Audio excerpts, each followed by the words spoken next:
This is Mr. Rahul Hunkalas, Assistant Professor and Workshop Superintendent from NB Noble Senior College of Engineering. My total teaching experience is 12 years and my specialization in mechanical design engineering.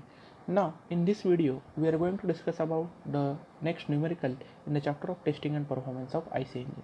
The statement is the air consumption for 4-stroke petrol engine is measured with circular orifice that is phi 3.5 cm and the coefficient of discharge that is CD is equal to 0.6. The pressure across the orifice is 1/4 cm of water. The barometer reads 76 cm of Hg. Room temperature is 24 degrees Celsius. The piston displacement volume is 1800 cm cube. The compression ratio is equal to 7. Fuel consumption is 0.14 kg per minute. The calorific value is equal to 44,000 kJ per kg. The brake power is given is equal to 30 kW at 2600 rpm. Determine the air fuel ratio, the volumetric efficiency, the brake pin effective pressure, the brake thermal efficiency and the relative efficiency.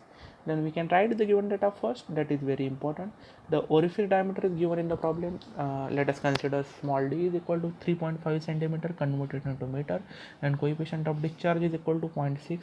Then the pressure across the orifice is 14 cm of water, that is HW value.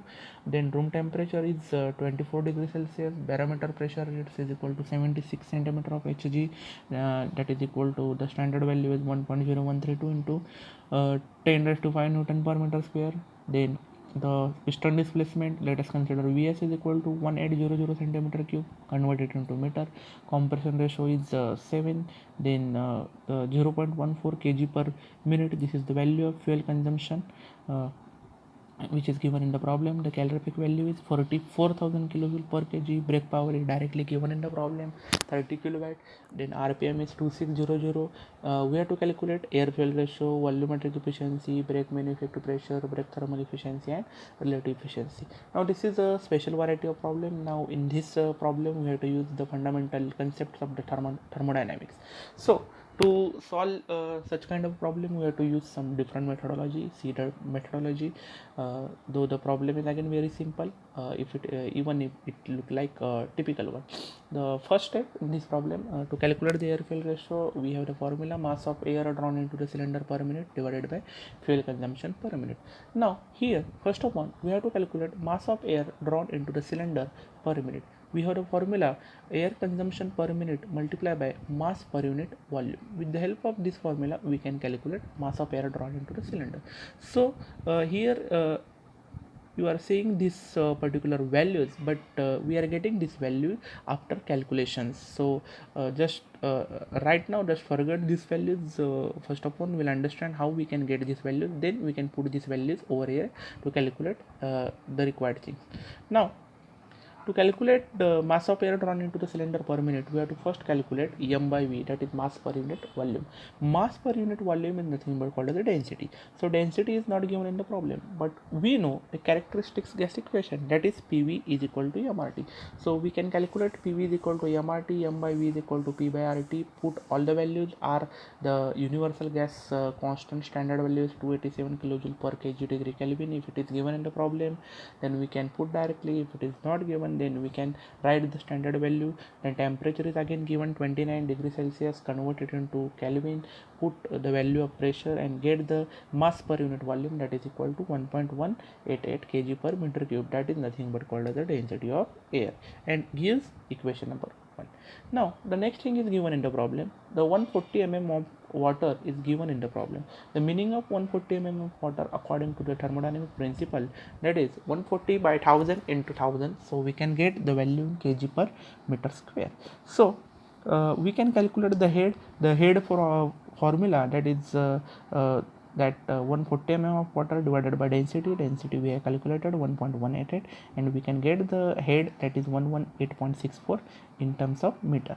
Thus Airflow through the orifice, that is nothing but for air consumption. We can calculate with the help of the formula, coefficient of discharge into area into 2 into g into h. Put all the values where g is gravitational acceleration. Put the standard value, that is 9.87, into the calculated head value. Then we have the value of air consumption is 0.0278 meter cube per second. So now you can understand why the different values are given in this particular problem. Coefficient of discharge, why it is given, then the 140 mm of water, why it is given. To calculate these things, we have used these particular values. Now see equation number 1 and equation number 2. With the help of these two equations, we can calculate the mass of air drawn into the cylinder. Put the values, air consumption per minute, that is the calculated value 0.0278 converted into minute, so multiply by 60 into the density, that is mass per unit volume 1.188. so we have the value of this mass of air drawn into the cylinder per minute, that is 1.98 kg per minute. Now after this, the next thing we are going to calculate the air consumption per stroke. Now we have the formula, air consumption per stroke is equal to airflow divided by n suffix I. So we just calculated airflow per minute, that is 0.278 into 60 divided by ni. Now the ni value for 4-stroke engine, the ni value is nothing but rpm divided by 2 for 4-stroke engine, because there is a 2 revolution of the crankshaft, and 2-stroke engine there is only single revolution. So here put ni is equal to rpm by 2. So we can get the value of this air consumption per stroke is equal to 0.00128 meter cube per revolution. So this way we can calculate the air fuel ratio. The first required answer, the first unknown, that is mass of air to the mass of fuel.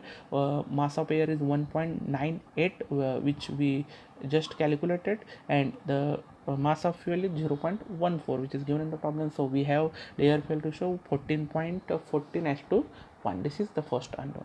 Then the second one. Now here the volumetric efficiency, which can be calculated on the air basis alone. So we have the formula, volumetric efficiency is equal to air consumption per stroke divided by piston displacement. All the values are given. Again, we have already calculated air consumption per stroke. Put the values and get the volumetric efficiency 71.11%. Then the brake mean effective pressure, PMB. So in this case, the brake power is already given in the problem. So use the brake power formula to calculate PMB. N PMB LANK into 10/6.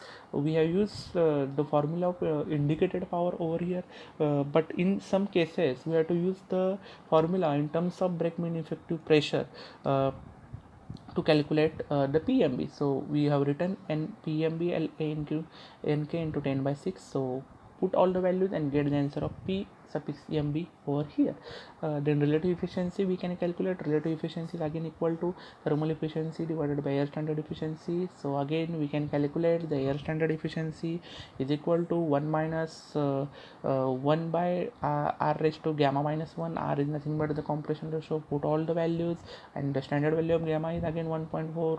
Then air standard efficiency is 0.54, that is near about 54 percentage. Now put the values to calculate the brake thermal efficiency. Brake thermal efficiency is equal to brake power divided by mass of fuel into calorific value. Put all the values and get the answer. Here in the last few problems we have multiplied by 3600 seconds. Now here we have multiplied by directly 60 seconds. So we can get the answer, that is 0.29, that is the brake thermal efficiency. And finally put all the values to get the relative efficiency, and we have the relative efficiency is equal to 53.7%. So here we stop in this problem. We'll understand the next problem in the next video. Thank you.